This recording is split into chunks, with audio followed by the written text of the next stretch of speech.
ghairil maghdubi alaihim waladdallin. Rabbana ighfir lana wa liwalidina amin. Bismillahirrahmanirrahim. Qala fa akhbirni anil iman.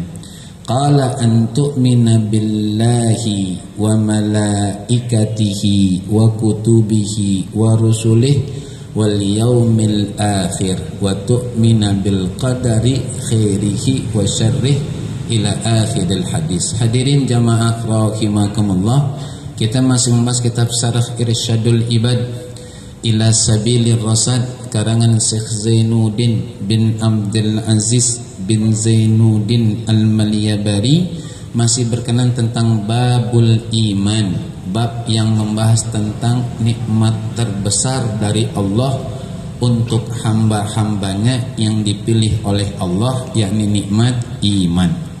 Yang belum niat iktikaf, tolong niat iktikaf di dalam hati dengan ucapan Bismillahirrahmanirrahim. Aku niat iktikaf selama berada di masjid ini sunnah karena Allah Ta'ala. Lalu lanjutkan dengan niat nuntut ilmu juga dalam hati dengan ucapan Bismillahirrahmanirrahim. Aku niat nuntut ilmu malam hari ini karena Allah Ta'ala. Semoga Allah Subhanahu wa Ta'ala memberikan kepada kita ilmu yang berkah, ilmu yang mudah, ilmu yang manfaat dunia akhirat. Amin ya rabbal alamin. Kita lanjutkan Bismillahirrahmanirrahim. Pada pekan yang lalu insyaallah kita sudah membahas rukun iman, percaya kepada rasul-rasul Allah, kepada utusan-utusan Allah yang wajib kita kenal 25, yang ada insya Allah 124.000 nabi, 313 rasul. Dan hari ini, malam ini insya Allah kita akan berbicara tentang beriman kepada hari akhir. Kita manusia muslim pastinya, mau laki mau perempuan, nggak boleh nggak beriman untuk hari akhir. Nggak boleh juga mengabaikannya. Kalau nggak beriman berarti ya kita bukan orang beriman. Karena salah satu rukun iman kita ingkari. Kalau kita mengabaikan salah satu rukun iman, misalnya percaya akan datangnya hari akhir, maka pasti kita akan rugi di dunia dan sengsara di akhirat. Kalau ada yang bertanya, sebenarnya percaya kepada hari akhir itu apa sih? Percaya kepada satu hari di mana hari itu adalah hidup yang akan kita jalani setelah kematian di dunia. Ada, pastinya ada. Dalilnya begini hadirin wal hadirat rahimakumullah. Allah Subhanahu wa Ta'ala berfirman, a'udzubillahi minasyaitonir rajim. Inna nahnu nuhyil mauta wa naktubu ma qaddamu wa atharahum wa kulla syai'in ahsaynahu fi imamin mubin. Sesungguhnya kami, kata Allah, yang menghidupkan orang-orang yang sudah meninggal. Maka mungkin nampaknya pernah saya sampaikan di majelis kita ini, orang yang biasa kita lihat yang di sekitar rumahnya ada bendera kuning, itu belum mati, baru meninggal. Artinya meninggalkan dunia menuju alam barzakh. Kalau mati syukron, kalau mati adalah selesainya semua kehidupan yang ada di alam semesta. Maka nggak guna lagi untuk kiriman orang hidup kepada orang yang udah meninggal, karena semuanya udah meninggal. Gitu, semuanya udah mati. Makanya meninggal dunia dengan mati beda. Gitu. Nah ini namanya kita tuh yang sering bendera kuning tuh, kemudian kita takziah tuh, kemudian kita jadinya mandiin, kemudian nyolatin bawa ke kuburan, itu baru meninggal. Artinya dia pindah tempat. Karena pindah tempat masih sangat mungkin, bahkan dipastikan sampai kerjaan orang hidup dikirimin buat yang meninggal, karena baru pindah tempat. Inna nahnu nuhyil mauta wa naktubu ma qaddamu wa atharahum. Kami, kata Allah, yang menulis apapun yang kalian lakukan di atas permukaan bumi ini semenjak balik sampai meninggal, ditulis. Wa atharahum, dan tinggalan-tinggalan mereka. Tinggalan kita kalau meninggal dunia, ada istri, ada anak, ada harta benda, ada tapakan kaki, ada tinggalan ajaran-ajaran yang baik dan tidak baik. Itu pun direkam besok sama Allah. Nggak main-main ini. Makanya kita mulai saat ini pastiin, bukan upayakan. Kalau upayakan masih boleh, masih enggak, terserah. Nih kalau nih pastiin, mulai detik ini apapun yang mau kita ucapin, kemanapun kaki mau melangkah, apapun perbuatan yang mau kita kerjain, pikirin dulu sebelum terlaksana. Emang apa? Ada tulisannya, ada ganjarannya, bukan cuma sekedar begitu kemudian hilang. Emang apa? Percaya kepada hari akhir, hari di mana kita melanjutkan hidup setelah hidup di dunia, dan saat itu hidup lebih panjang ketimbang hidup di dunia, dan saat itu nggak ada perubahan sama sekali buat setiap manusia, walaupun merengek-rengek nggak bisa lagi berubah. Tinggal dibayar doang sama Allah Subhanahu wa taala. Maka di lain ayat Allah Subhanahu wa taala berfirman, a'udzubillahi minasyaitonir rajim, qul innal mauta alladzi tafirruna minhu fa innahu mulaqikum tsumma turadduna ila alimil ghaibi wasyahadah fayunabbi'ukum bima kuntum ta'malun. Katakan wahai Muhammad, kematian yang kalian manusia lari darinya, pasti, kata Allah Subhanahu wa taala, kematian itu nyamperin kalian, jemput kalian. Setelah kalian meninggal dunia, kata Allah, Allah akan kembalikan kepada zat yang maha mengetahui gaib dan yang nyata. Siapa itu? Allah. Fayunabbi'ukum bima kuntum. Setelah itu, kata Allah, Allah akan beritahukan kepada setiap hambanya apa-apa aja yang pernah dia perbuat selama hidup di dunia, dari balik sampai meninggal, dibayar sama Allah. Makanya ketika malaikat Jibril sebagai pimpinan para malaikat memberikan pengajaran kepada baginda Nabi besar Muhammad sallallahu alaihi wasallam akan rambu-rambu kehidupan, kata beliau, ya Muhammadu ma syi'ta fa innaka mayyitun. Wahai Muhammad, hiduplah kamu sesuka kamu, kata malaikat Jibril. Tapi ingat wahai Muhammad, satu hari nanti kamu pasti akan meninggal. Wahai jamaah, maaf mohon izin kalau kurang sopan, kurang tepat, laki juga perempuan, jamaah Masjid Jami' Riyadul Abidin dan sekitarnya, hiduplah kalian sesuka kalian, tapi ingat, kalian bakalan meninggal. Fa'mal ma syi'ta fa innaka majziyun bih. Kata malaikat Jibril kemudian, wahai Muhammad, berbuatlah sesukamu apapun yang kamu ingin lakukan di dunia ini. Tapi ingat wahai Muhammad, kata malaikat Jibril, apapun perbuatanmu akan dibayar oleh Allah Subhanahu wa taala. Begitu pula buat jamaah nih, termasuk saya khususnya berbicara. Berbuatlah sesuka kalian wahai jamaah Masjid Jami' Riyadul Abidin, tapi ingat kata malaikat Jibril, apapun yang kamu lakukan pasti dibayar oleh Allah.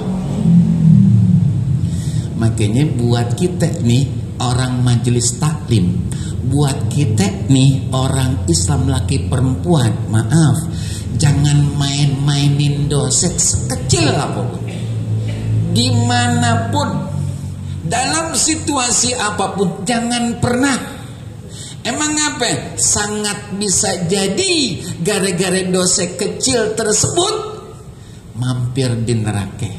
Bisa jadi gara-gara dosa kecil tersebut ibadah kita selama hidup tertutup dengan su'ul khatimah, karena saat berbuat dosa yang kecil meninggal dunia. Dan jangan pernah meremehkan kebaikan. Karena yang gede belum tentu Allah terima. Tapi kalau yang kecil kita ikhlas, gara-gara ini kita dimasukkan oleh Allah ke dalam surganya. Hati-hati hidup. Ini tadi guru kita udah baca doa awal tahun yang memang ada perbedaan. Ada yang kemarin awal tahunnya, ada yang malam hari ini awal tahunnya. Intinya adalah gitu.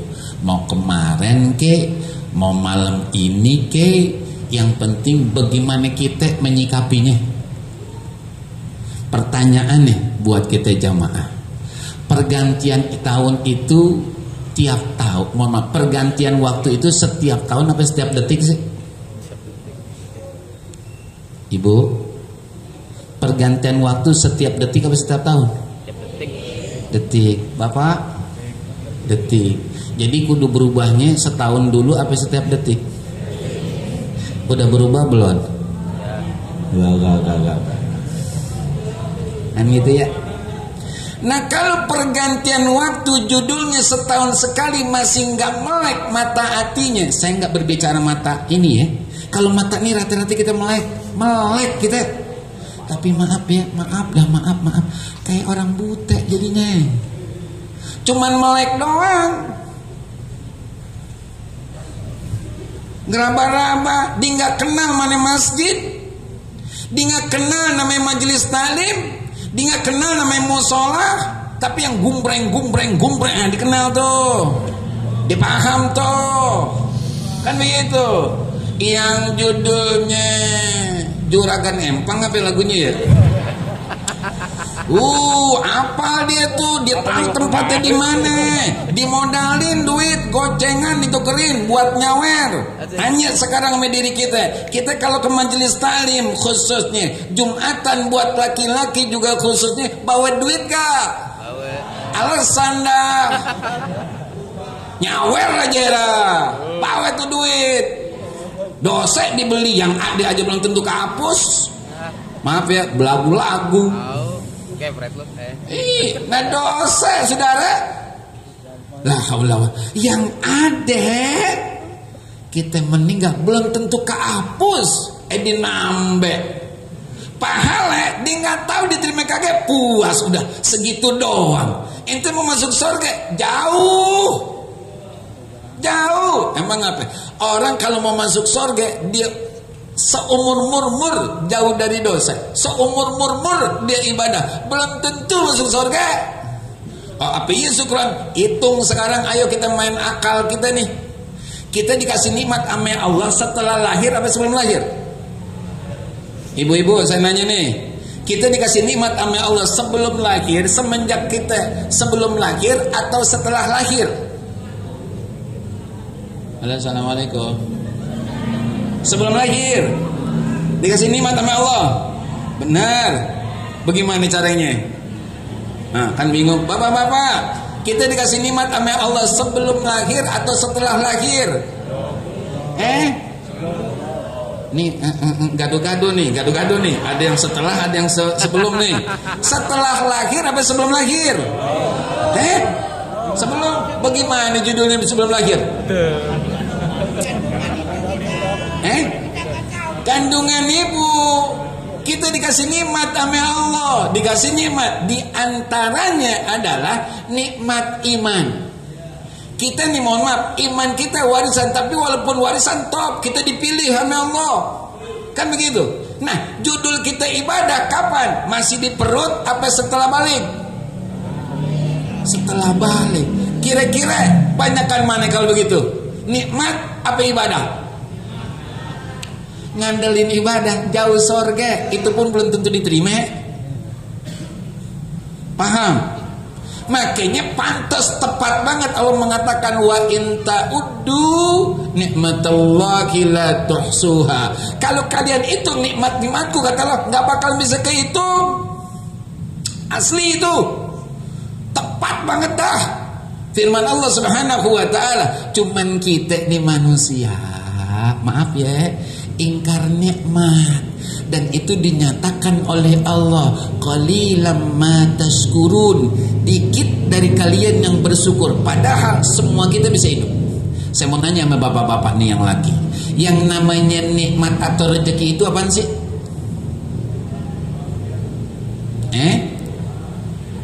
Tuh nggak ada yang jawab. Ibu-ibu duluan dah. Bu, yang namanya nikmat atau rezeki menurut ibu, yang ibu pahami apaan selama ini? Gelang keroncong. Sianan lakinya, Bu. Kadang orang nikmat apa? Itu kerjaan kaget. Kan gitu. Sarapan cuman kopi, itu pun sisa kemarin. Untungnya kita tutupin atas jadi masih bisa diminum. Saudara, mau yang laki mau yang perempuan, nikmat itu bukan cuman duit, bukan cuman makanan. Ente napas nikmat. Ente napas nikmat tuh. Mau pilih mana? Maaf ya kalau kurang sopan. Mau bengek apa mau lancar? Lancar lah. Kan napas itu. Orang dulu nyebutnya bengek. Bengek. Kalau orang judulnya medis asma. Yang kalau udah parah kudu ditunjang tuh badannya ame bantal, kasihin dah tuh, ya kan? Gosok-gosokin minyak gosok. Mendingan dah. Mendingan. Mau begitu apa mau lancar? Nikmat napes. Ente pagi belagu-lagu kata nggak dapet rezeki dari Allah. Ente mau punya duit sekoper tapi nggak napes, mau pilih? Iya, kadang-kadang kita gregetan saudara, asli dah. Kok dipilah-pilah sih sesuai dengan pemahaman yang salah dari kita? Rezeki Allah itu luas, beraneka ragam saudara. Bukan cuma duit, bahkan kata Imam Ghazali, rezeki yang paling rendah dari Allah duit. Asli, yang paling tinggi afiat. Apa bedanya sehat sama afiat? Ada yang tahu? Assalamualaikum. Bedanya afiat sama sehat. Bapak-bapak, bedanya afiat. Allahumma inna nas'alukal afiyah. Ya Rabb, kami mohon kepadamu akan afiat. Kami mohon kepadamu sehat. Apa bedanya afiat sama sehat? Tuh. Kalau sehat itu sehat, ya udah sehat. Biasa sehat. Tapi kalau afiat adalah sehat yang kita pakai buat ibadah. Jadi nggak setiap sehat dipakai buat ibadah. Tapi kalau sehat dipakai buat ibadah namanya afiat. Itu yang penting. Berapa banyak orang yang sehat, maaf ya, fisiknya, tapi sakit menurut Allah. Ada nggak gitu? Ngambrak. Orang yang kakinya jejeg, tahu jejeg? Ya, nggak sampai ke masjid. Nggak sampai. Sampainya kolokan. Pakai ditandu. Dia nggak mau turun, kudu diturunin. Di rebahan di depan. Mati berarti. Mati. Sampai ke masjid cuma itu doang. Gitu, cuma itu doang dia sampai ke masjid. Kan namanya orang yang sakit kalau begitu. Maaf nih, sering saya mencontohkan orang-orang, maaf ya, kalau yang matanya butek sama yang matanya melek pasti beda. Dan rata-rata kita milihnya melek, ogah butek. Tapi berapa banyak mendingan butek ketimbang melek. Gara-gara mate, mohon maaf ya ibu-ibu ya, ibu-ibu jadi dosa sama lakinya. Gara-gara mate, bapak jadi dosa dan zolim sama bininya. Jadi mau pilih melek apa mau pilih butek? Bini kan begitu, bang kesiano no bang no tuh. Ya kan, di baru banget kerja udah bisa beli kulkas bang 2 pintu. Emang yang bisa tahu begitu siapa? Ya mate. Ya kan, lakinya disuruh beli kulkas 2 pintu. Nah makan aja. Saya nggak sebutin dah. Kan begitu ceritanya. Laki juga begitu. Laki nih, maaf nih yang laki nih, saya ngomong jujur. Ini untuk supaya kita beriman kepada hari akhir. Jangan selagu-lagunya kalau jadi laki, ya Bu. Ibu kok pelan banget, takut ya? Oh kenceng aja. Iya, jangan selagu-lagunya kalau jadi laki. Maaf, susahnya sama bininya. Hatta mas kawin dicopotin, saudara, pakai dah bang. Kan mas kawin tuh nih, nggak apa-apa bang, saya redok, nggak pakai minjem bang, pakai aja dah, pakai, kan punya kita bersama bang, namanya kita udah laki bini, ya Allah neng maafin, nggak apa-apa bang, pakai dah, jual dah bang, usaha pelan-pelan, lakinya usaha, bininya angkat tangan, lakinya usaha, bininya angkat tangan, lakinya usaha, bininya angkat tangan, dikasih ujian sama Allah berhasil, berhasil, ini sabar banget nih bini, sabar dah.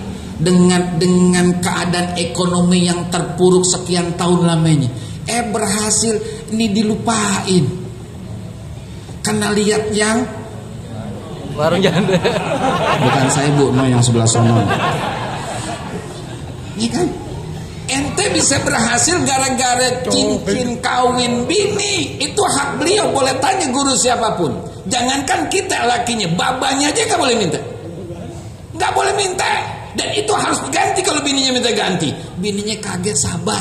Udah berhasil belagu-lagu tuh laki. Dia nyari bini yang lain. Kalau bini yang lain cuma nyenaknya doang, lihat ente. Tapi sabar, susahnya yang begini-begini nih.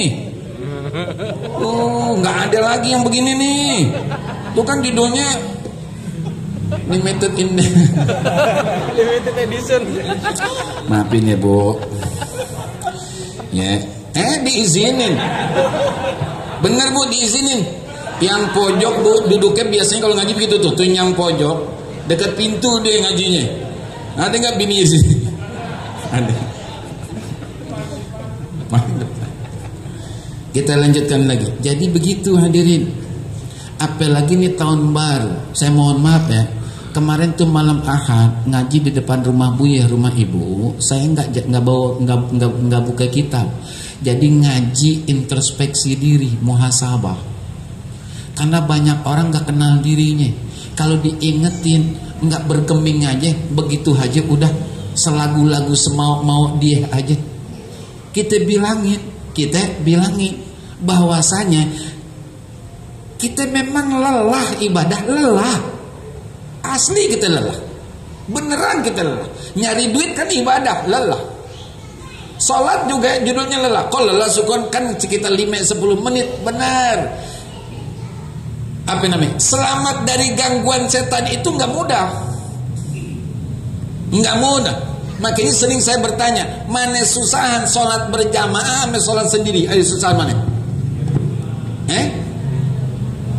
Ibu, susahan mana sholat berjamaah sama sholat sendiri? Berjamaah.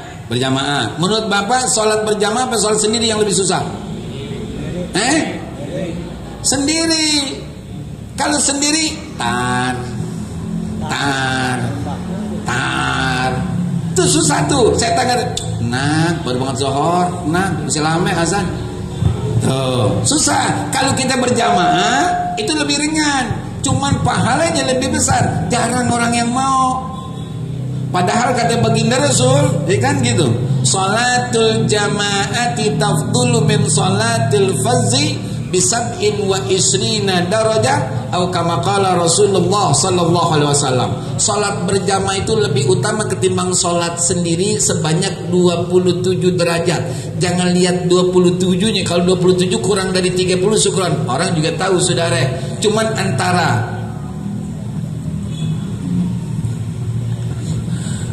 antara satu derajat ke jarak yang berikutnya, jarak 500 tahun perjalanan isinya ibadah. Kayak apa tuh pahalanya? La haula wala quwata illa billah. Makanya tadi bahasa saya, kalau ada perbuatan baik sekecil apapun jangan dibuang-buang, ambil.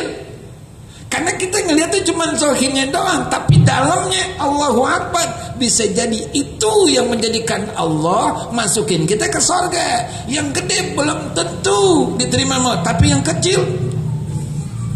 Begitu pula dosa. Jangan disepelein dosa. Gitu, sekecil apapun.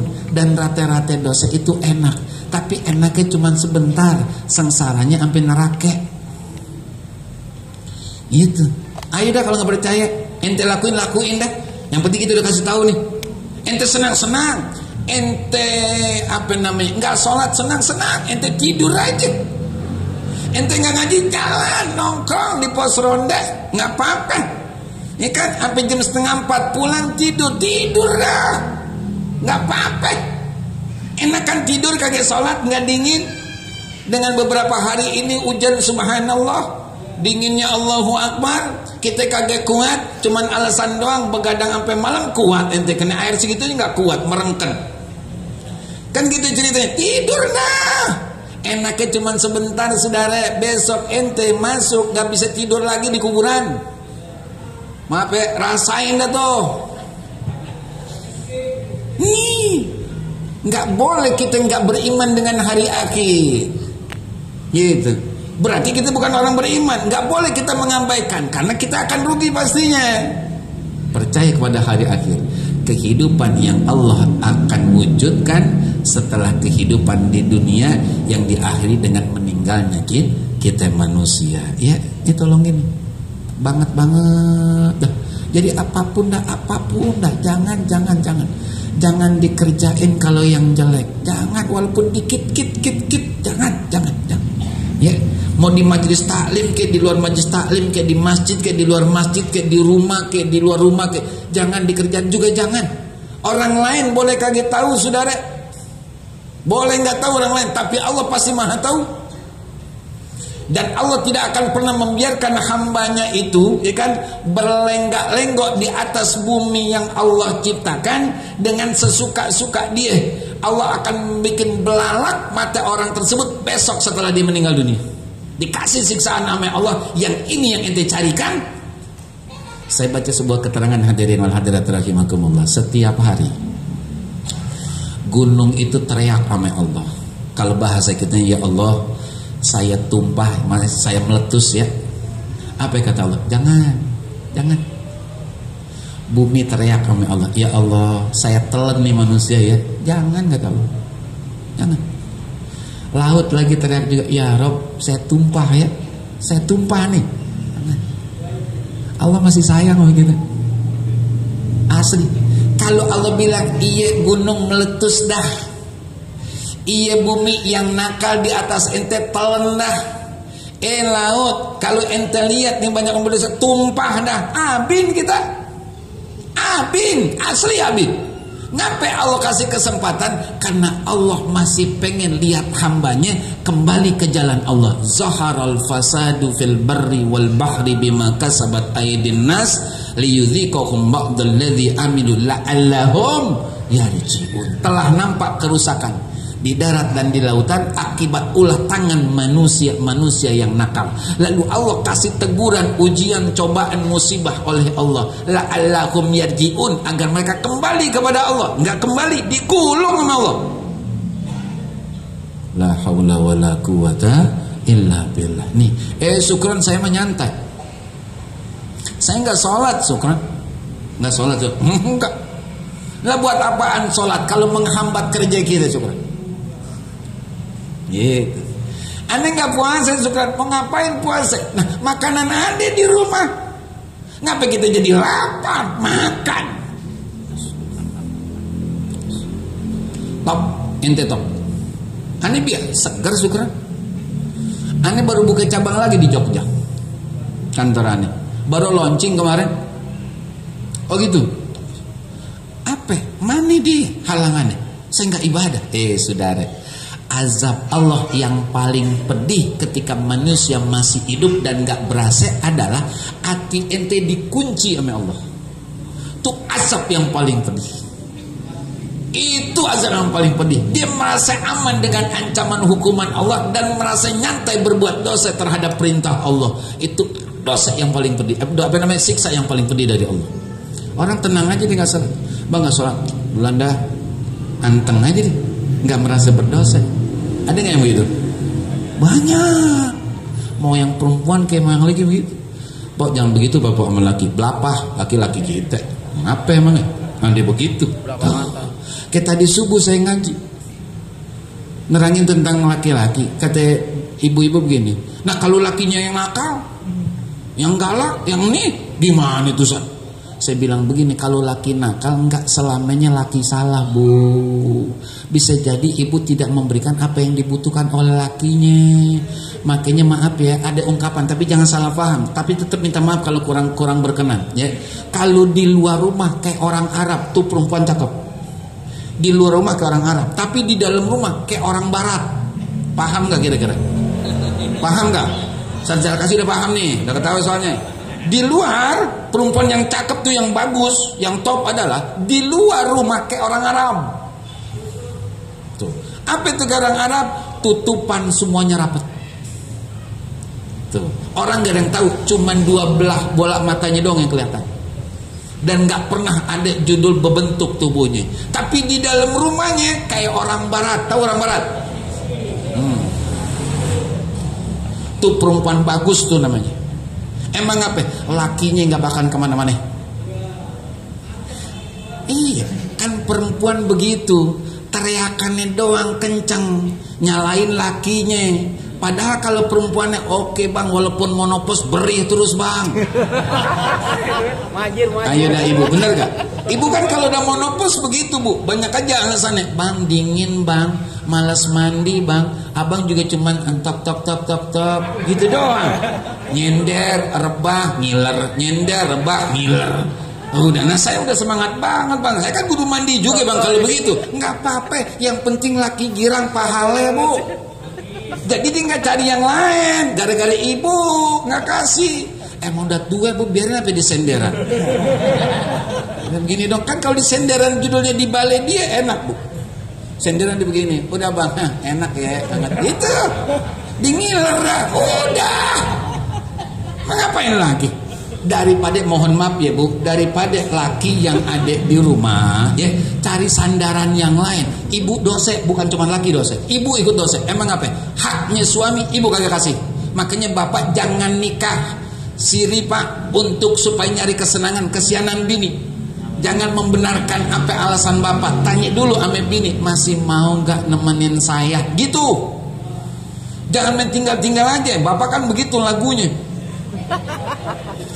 Iya, saya ngomong apa adanya aja. Bapak begitu lagunya. Padahal belum tanya sama bini udah kata dia kagak mau Sukron. Kita senggol aja pakai nyinggut. Gitu. Padahal belum disenggol. Baru diomongin doang. Tuh laki nyari alasan supaya dibenarkan untuk cari pendamping baru. Makanya mau laki kayak mau perempuan samanya.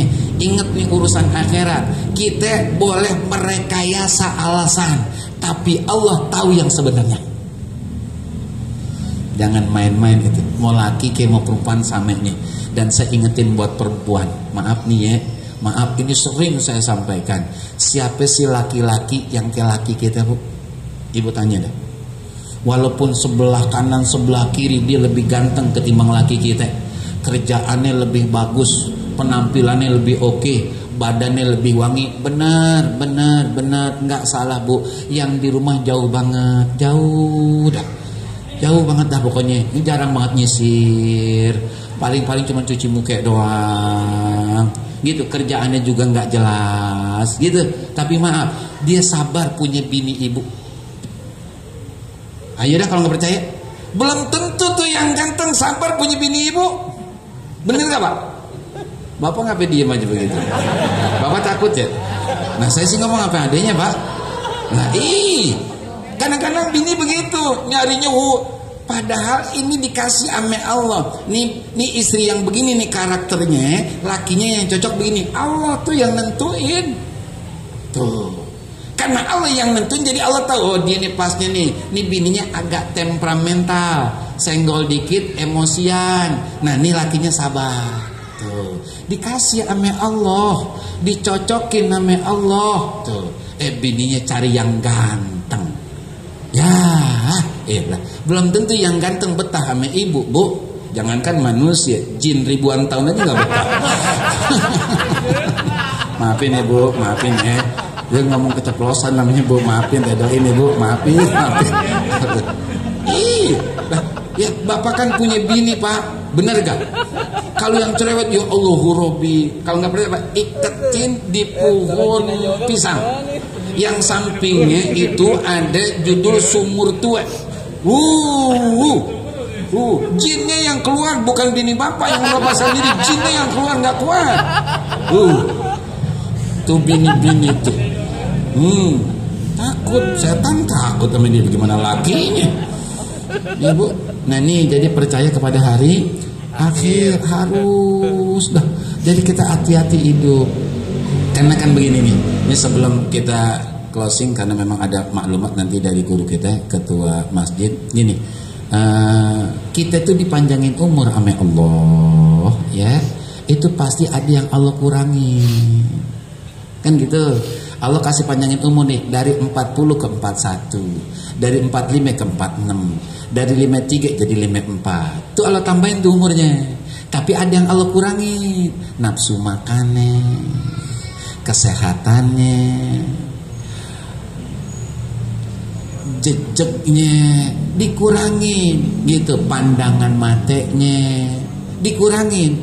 Dia kalau nggak pakai kacamata nggak bisa baca dia. Jalan di 5 langkah nggak lancar, pegangan tembok. Ada yang dikurangin, ibu bapak. Itu udah sunatullah isinya. Supaya apaan? Emang Allah begitu? Emang Allah begitu? Ngingetin kita. Kalau udah umur sekian, maaf ya, udah aja deketin Allah dah. Itu peringatan dikit lagi meninggal. Gitu. Kan gitu kata Allah, awalam nu'ammirkum ma yatadzakkaru fihi man tadzakkara wa ja'akumun nadhir. Bukan kata aku panjangkan usia kalian pada masa yang cukup untuk berpikir, masih enggak mau berpikir kata Allah, aku turunkan peringatan, di antaranya perubahan keadaan diri kita. Yang tadinya kuat makan yang keras, sekarang boro-boro nasi, bubur aja masih dilepein, bubur dilepein. Tuh, ada yang keras gitu. Ya kan, jalan nggak kuat 10 langkah, kudu istirahat dulu. Nah ini hadirin jamaah rahimakumullah. Jadi kita menyadari itu untuk supaya kita bisa lebih fokus lagi menggunakan sisa umur yang Allah berikan untuk ibadah dan takarrub kepada Allah Subhanahu wa taala. Hadirin jamaah rahimakumullah, udah bel masuk. Sebelum kita doa ada maklumat, fadhil. Terima kasih guru kita Kiai Haji Syukran Mamlau ya Kiai Muhammad, dan telah menyampaikan ilmunya buat kita semua. Mudah-mudahan menjadi penambah motivasi kita untuk semakin baik lagi di hari-hari berikutnya dan tahun-tahun berikutnya. Mudah-mudahan Allah terus istiqomahkan kita dalam kebaikan jalan Allah Subhanahu wa taala. Amin Allahumma amin.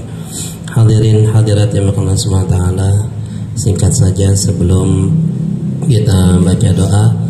Yang pertama, maklumat yang kami sampaikan adalah kembali kami ingatkan tabungan kurban untuk tahun 1446 Hijriah sudah kami buka kembali, dan kartu juga sudah siap, sudah ready. Bagi yang ingin ikut peserta tabungan kurban bisa berkoordinasi atau menghubungi Bapak Miun. Yang kedua, insya Allah hari Rabu malam Kamis tanggal 10 Juli 2024 kita akan kembali kehadiran Majelis Ta'lim Adiyah Ulami di masjid yang kita cintai ini, pimpinan Kiai Haji Khairullah Ramli, yang insya Allah akan mengadakan pengajian Adiyah Ulami di Masjidil Abidin malam Kamis ba'da Isya sampai selesai. Biasanya sih selesainya kurang lebih jam 10. Insya Allah juga mudah-mudahan guru kita tidak ada halangan, bisa mengkondisikan waktunya untuk bisa mendampingi kita di sini. Insya Allah juga kita akan didampingi oleh guru kita Kiai Haji Syukran Ma'mun bin Al-Buya Kiai Haji Anman Muhammad. Mudah-mudahan agenda tersebut bisa kita menghadiri demi syiarnya agama Islam. Terima kasih, hanya saya akan sampaikan. Lanjut kita membaca Fatihah dan doa oleh guru kita. Pada guru kita kami persilakan. Al-Fatihah ala man nawaina wa ala man nawabihi salafuna salih. Al-Fatihah. A'udzu billahi minasyaitonir rajim.